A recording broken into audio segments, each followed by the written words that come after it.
ಮಾತ್ರ ಬೆಳಿಲಿಕ್ಕೆ ಸಾಧ್ಯ ಇದೆ. ಹ್ಮ್ ಸರ್. ಆದ್ರೆ ಈ ಭೂಮಿಯಲ್ಲಿ ಕರ್ಲ್ ಇರೋದ್ರಿಂದ ಗಾಳಿ ಆಡೋದಿಲ್ಲ, ಓ. ನೀರು ಇಂಗೋದೇ ಇಲ್ಲ. ಹ್ಮ್ ಸರ್. ಹಿಂಗಾಗಿ ಇದು ಇಸ್ರೇಲ್ ಪದ್ಧತಿ, ಇಸ್ರೇಲ್ ತಂತ್ರಜ್ಞಾನ ಅಂತಾರೆ ಸರ್ ಇದಕ್ಕೆ.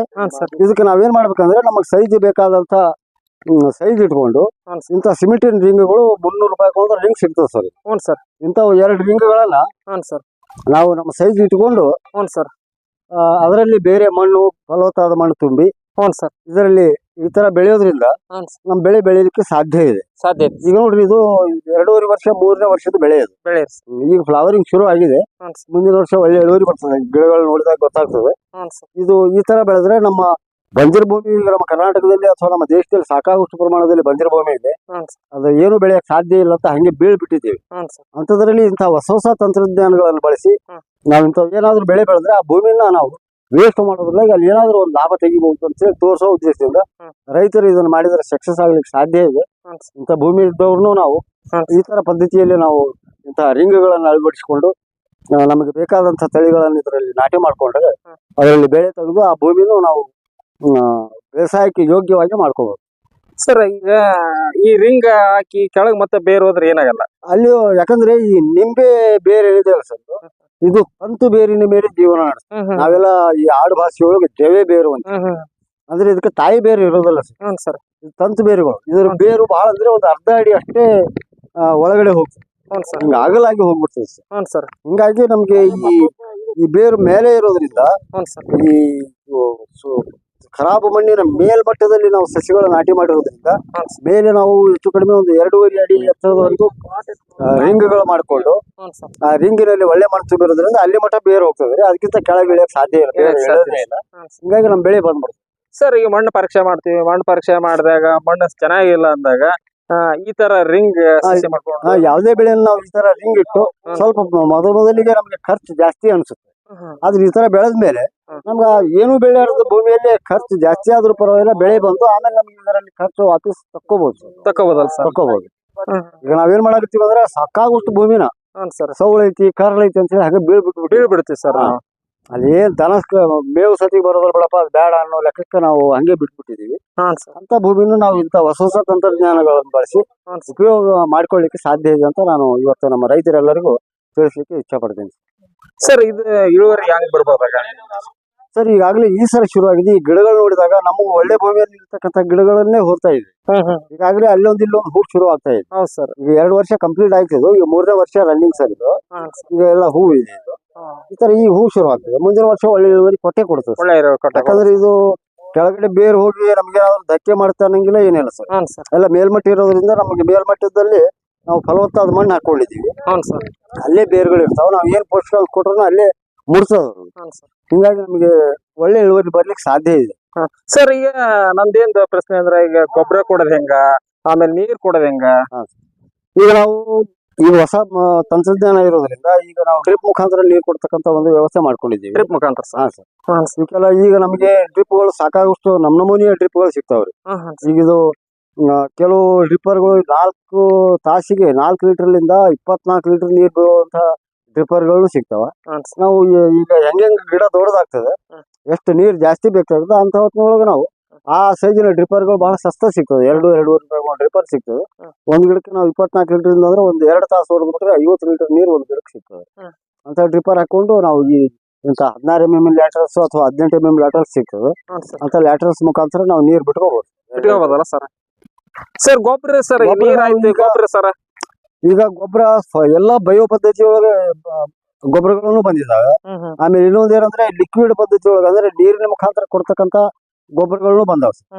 ಅವನ್ನ ನಾವು ಬಯೋ ಆರ್ಗ್ಯಾನಿಕ್ ಸಿಸ್ಟಮ್ ನಲ್ಲಿ ಮಾಡ್ಬೋದು, ರಾಸಾಯನಿಕ ಪದ್ಧತಿ ಒಳಗೂ ಮಾಡ್ಬೋದು.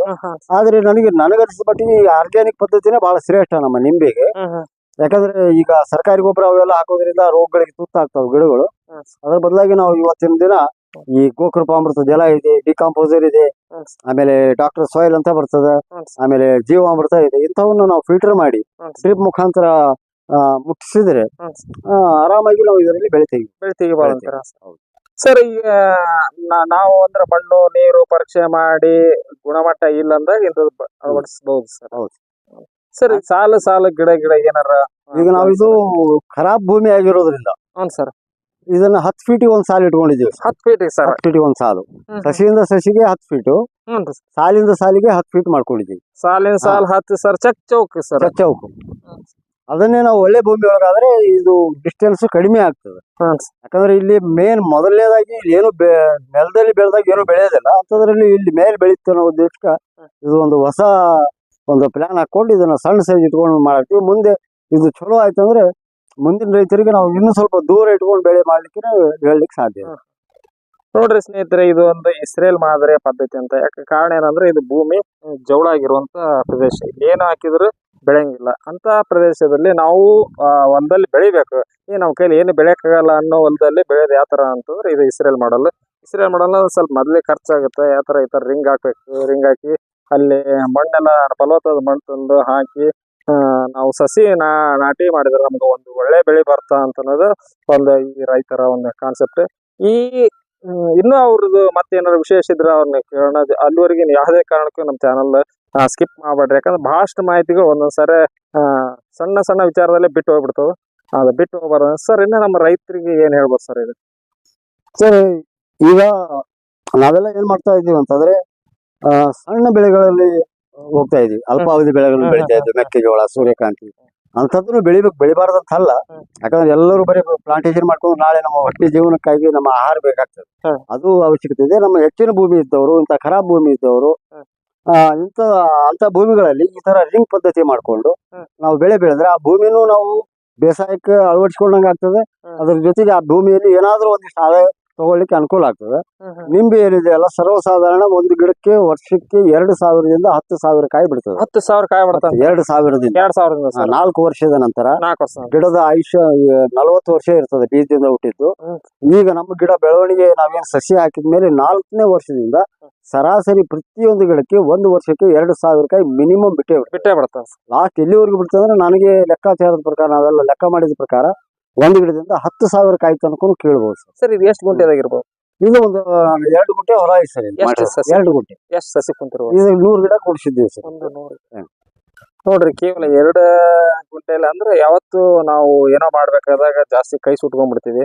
ಅದು ಬೇಡ, ನಮ್ಮ ಕೈಲಿ ಅಷ್ಟು 1 ಗುಂಟು 2 ಗುಂಟು ಈ ತರ ಖರಾಬ್ ಭೂಮಿ ಅನ್ನೋ ಜಾಗದಲ್ಲಿ ನಾವು ಈ ತರ ಮಾಡ್ಕೊಂಡು ಅದು ಡ್ರಿಪ್ ಮುಖಾಂತರ ನೀರ್ ಕೊಡೋದಾಗಿರ್ಲಿ, ಡ್ರಿಪ್ ಮುಖಾಂತರ ಗೊಬ್ಬರ ಕೊಡೋದಾಗ್ಲಿ, ಇದು ನೀರ್ ಹಾಸೋದು ನೀರ್ ಕೊಡೋದು ಬಹಳ ಕಡೆ ಈಸಿಯಾಗಿ, ಮತ್ತ ಅದಕ್ಕೆ ಗೊಬ್ಬರ ಕೊಡೋದು ಬಹಳ ಈಸಿಯಾಗಿ ಈ ಮಾಡಲು ಬಳಸ್ಕೊಳ್ಳೋದು ಬೆಸ್ಟ್ ಅಂತ ಹೇಳ್ತಾರೆ ನಮ್ಮ ರೈತರು. ಈ ಮಾಹಿತಿ ತಮಗೆ ಇಷ್ಟ ಆದ್ರೆ ಲೈಕ್ ಕೊಡಿ, ಕಮೆಂಟ್ ಮಾಡಿ, ಶೇರ್ ಮಾಡೋದನ್ನ ಮರಿಬೇಡ್ರಿ. ಯಾಕಪ್ಪ ಅಂತಂದ್ರೆ ಸಾಕಷ್ಟು ಜನ ನಮ್ಮ ಭೂಮಿ ಎದಕ್ಕೂ ಬರಾಗಿಲ್ಲ, ಇಲ್ಲಿ ಪುಂಡಿ ಪಲ್ಯ ಬೆಳೆಯಾಗಿಲ್ಲ, ಇಲ್ಲಿ ಒಂದು ಹುಳ್ಳಿ ಬೆಳೆಯಾಗಿಲ್ಲ ಅನ್ನೋ ಜಾಗದಲ್ಲಿ ಕೂಡ ನಾವು ಈ ಇಸ್ರೇಲ್ ಮಾಡಲ್ ಅಲ್ಲಿ ನಾವು ಬೆಳಿಬಹುದು ಅಂತ ತೋರಿಸ್ಕೊಟ್ರೆ ರೈತರಿಗೆ.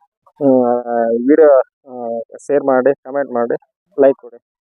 ಧನ್ಯವಾದ.